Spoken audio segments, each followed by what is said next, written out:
Disney has been banking on Guardians of the Galaxy 3. They have had very high hopes for this movie because the past two did really good, but it looks like it may be the next box office bomb for the company because opening weekend estimates have been lowered and critic scores aren't looking perfect.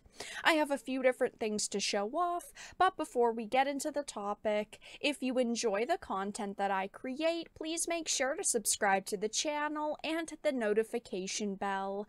Follow me on social media like Twitter or mine so that you can see when my content is posted. And of course, if you do really enjoy my videos and the live streams that I create, please consider becoming a Dark Titan via Patreon or a supporter via YouTube memberships. So starting with the CBR article, Guardians of the Galaxy 3 box office tracking lags far behind Volume 2. Now, the estimates have continued to be lowered and lowered and lowered. Last week, there were estimates that this movie would do about 130 million domestically for opening weekend, but now it's been lowered by nearly 10 million. It says it seems poised for box office success, but the upcoming Marvel Cinematic Universe threequel may accrue a significantly lower gross than Volume 2. According to Variety, Volume 3 is expected to earn close to 120 million domestically in its opening weekend, with box office projections suggesting that figure may dwindle as low as 110 million once it premieres. This estimate is less than the original 130 million figure touted in April. While the predicted gross for Volume 3 is better than 2014's Guardians of the Galaxy opening tally of 94 million, the final film in the acclaimed trilogy trails behind Volume 2 considerably, with 2017's sequel earning a domestic total of 146 million during its premiere weekend.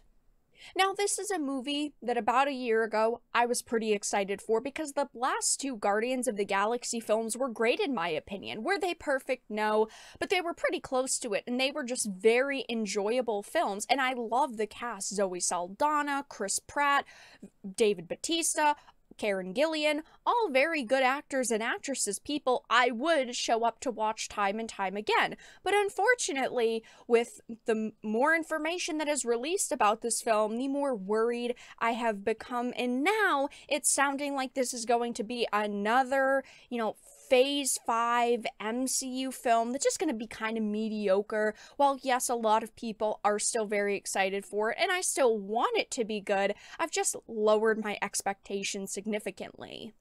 Domestic projections for Volume 3 are still solid, though the hope is for stronger returns against the MCU blockbuster's $250 million budget, so they have dropped a lot of cash on this film.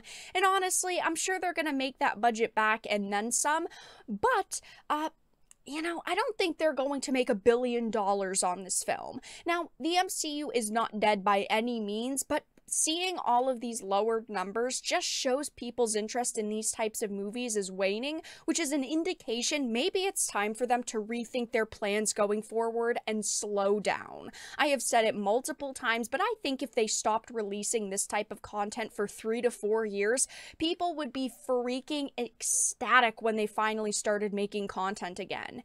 Any movie they would release would make bank. Obviously, that's not going to happen because companies don't just stop for a few years to drum up hype, but in my opinion, it would be good for them. These movies and shows are sloppy, they don't have a lot of inspiration behind them, and they're just mediocre at best. And of course, they have still released some good content over the past few years, like Guardians of the Galaxy 2, Moon Knight, Spider-Man No Way Home, but I seriously think they need to slow down. If 3 years ago you had asked me what I thought Volume 3 would make, I would say $1 billion because people loved Guardians 1, people loved Guardians 2, and there was a lot of hype surrounding this film and it finally releasing. But now, if you asked me, do I think it's going to do great? My answer is, I think it'll make its money back, but I don't think it's going to hit that $1 billion mark. And you guys know I don't really trust critic scores, but right now the critic scores are currently the lowest scores that the Guardians films have. As you can see, Guardians of the Galaxy 1 is sitting at a 92 and a 92. Critics and audiences loved it.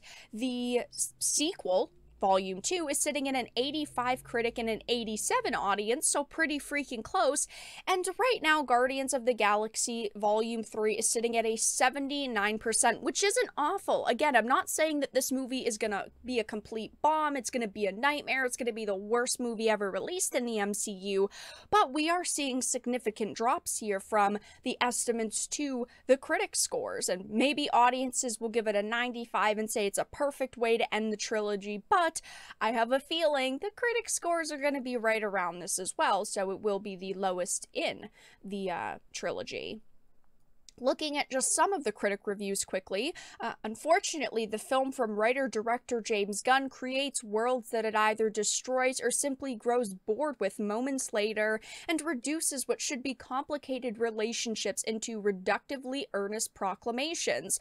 I knew that this movie was going to have a lot it finished. Of course, a lot of characters, spoiler alert, are going to die. They're going to go on their separate ways because they are not doing a volume 4. Or at least that's not the plan that we know of so far.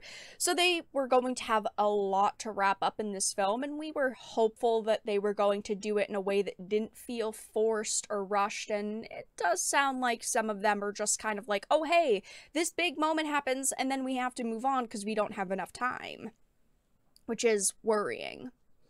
Gunn is a filmmaker with nothing to lose in the MCU, and for the end of his trilogy, his Marvel Swan Song, Volume 3, he throws it all at the wall with a satisfying splat.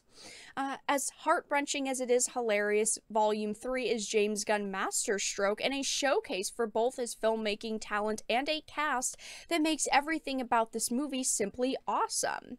To watch Guardians of the Galaxy Volume 3 is to watch a filmmaker under the wildly mistaken belief that the best way to get you to absorb what he's saying is by screaming it directly into your ear. That does not sound good, that's for sure.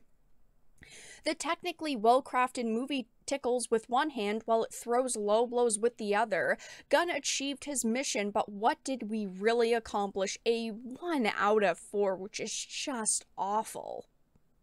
The only thing that I really hope to get out of this is a good ending to all of the character stories, that the characters who die for a reason and a purpose, and it does pull on your heartstrings, and the characters who live and go on their own ways do have some kind of direction they're at least heading in. I doubt this is going to be the last time we're actually going to see all of these characters, even though a lot of the actors have said their times are done in the MCU. I'm sure that they'll throw one actor in a project occasionally to try to keep the Guardians legacy alive. But yeah, right now things are not looking perfect for Marvel, as the critic scores are sitting at 79%, and you've got the box office tracking lags far behind Volume 2, but maybe this will come out and it will do as good as they're hoping.